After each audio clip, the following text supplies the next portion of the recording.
Okay, today I'm going to show you how to do an acid stain. You can just use a regular water-based stain.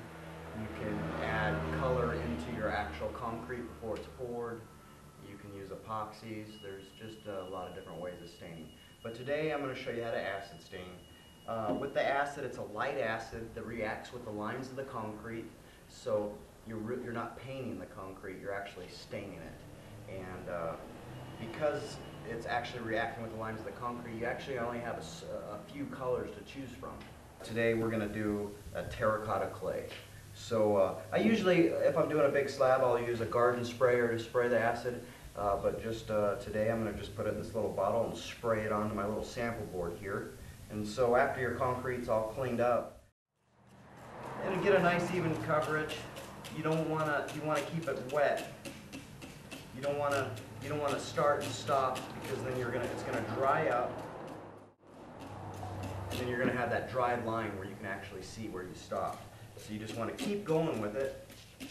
Now you can go what they call wet on wet. If you want to use another color, then you would just have another person or yourself with the second color kind of putting little highlights where you want them. But we're just going to do one color here. Got nice full coverage. You can puddle it up if you want in a couple spots, and it's going to put more.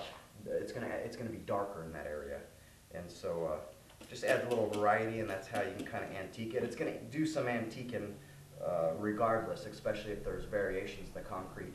But it just helps model it out.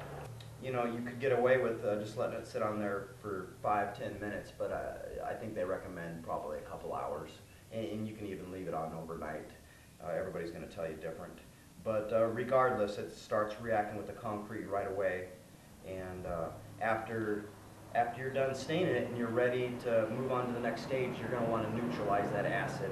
I use ammonia, so you'll do a full, same deal, spray on the ammonia, full coverage to neutralize it, let it dry, and then I seal everything I do. So you can use a concrete sealer, epoxy, urethane, all different kinds of sealers out there. Depends what kind of look you're going for, and durability, you know, is what your choice is going to be. Okay, now we're ready to neutralize this acid stain I just did.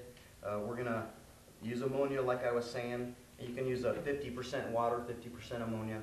And you can do the same thing with the acid. If you want to cut your acid, you can cut it up to 50% with water as well. It won't be as dark.